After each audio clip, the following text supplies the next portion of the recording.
Hey guys, good evening. Today's June 21st, 2025. This is the Uncommon News Channel. Today I want to touch briefly on getting involved with Iran and Israel and why I think it's a miscalculation on our part to get involved. The reason I'm making this video is because yesterday I waited 2 hours to speak in an X space hosted by some lady named Stealth, and I didn't get to speak. So I'm going to go ahead and say my 2 cents here. Now, for any of you who've been subscribed to my channel for any amount of time, you're very aware that I do think Iran is a huge threat to the United States. Right? I've talked about that for several years, okay, and that has not changed. Right? Iran is not only operating in the Middle East, right? They operate in South America.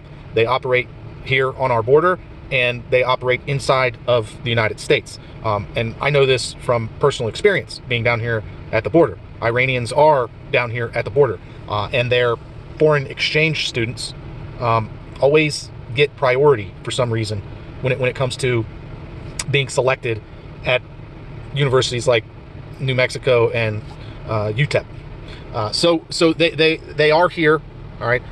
They are operating here. They do train cartel members on how to dig tunnels under our border. All right, the cartels have received training from Hezbollah. FARC guerrillas in Colombia have and do receive training from Iran. Did I say Venezuela? I meant Iran. But speaking of Venezuela, Venezuela also receives technological assistance from Iran. They receive weapons from Iran. And what we're talking about with the type of weaponry is man-portable air defense systems. And last year, during the Biden administration, there was some open source intelligence that came out saying or claiming that man-portable air defense systems, Iranian man-portable air defense systems, did cross the border. So they're quite potentially here in the United States. They have man-portable air defense systems. Now, I want you to think about that for a second, right? What kind of a threat does that pose to our aircraft on takeoff and landing, right? As they take off from a runway or land on a runway, right? All they would need to do is park at the end of a runway on a public road, because most of the time airplanes have to fly over public roads to land on the runway. All they have to do is just park on the side of the road and wait for the right target to take off or land, and they'll be able to take them out real quick.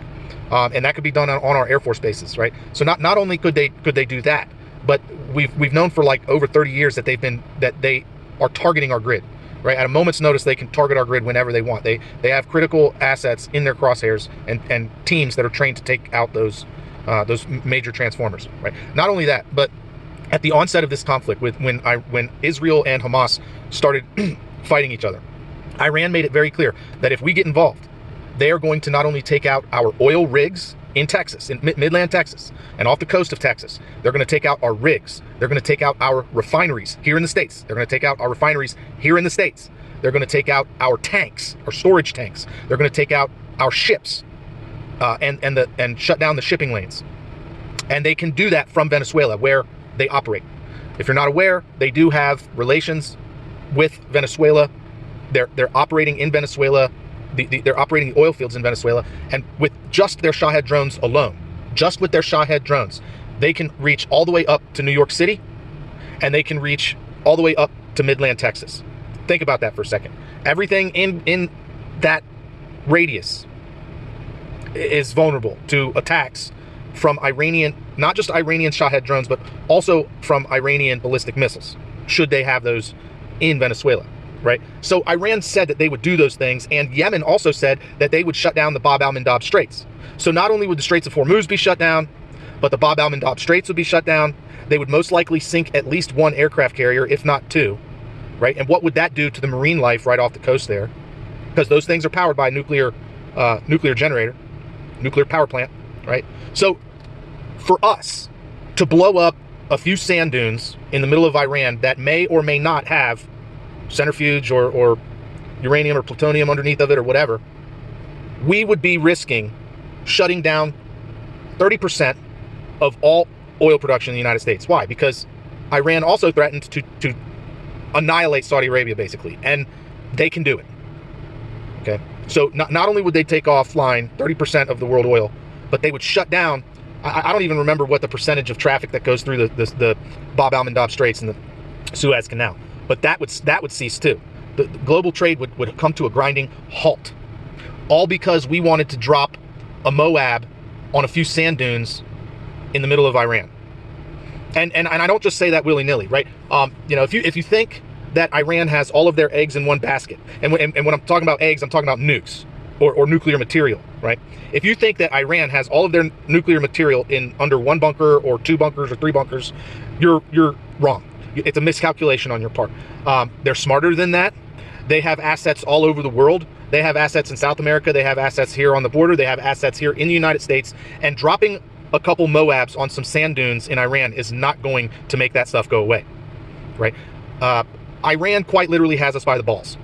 And it's my estimation, my opinion, that from a strategic view, we should focus primarily on defending against China. Why? Because China is a much bigger threat than Iran, and they've been murdering over 100,000 Americans every year for over 10 years with a chemical weapon of mass destruction called fentanyl, okay?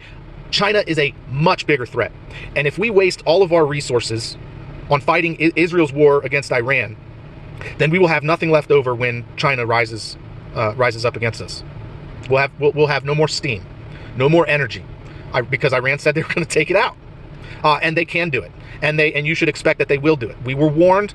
This was very clear. This information was clearly posted on the IRNA, the Iranian website, IRNA, and now that website's taken offline, so you can't go and see what they have to say to us. So, like I said, guys, it's my estimation that this is either a very big miscalculation, or this is someone's sick attempt to drag the world into Armageddon. Because make no mistake about it, as soon as we blow up some sand dunes over there, we are opening Pandora's box, and everyone in the whole world is going to suffer because of it. So, you know, sorry to say it, but I think it's in everyone's best interest for Israel to fight this one alone. Anyways, guys, you appreciate this commentary. Don't forget to give me a thumbs up on your way out, share, comment, subscribe, and as always, don't forget, help out your neighbors. Bye.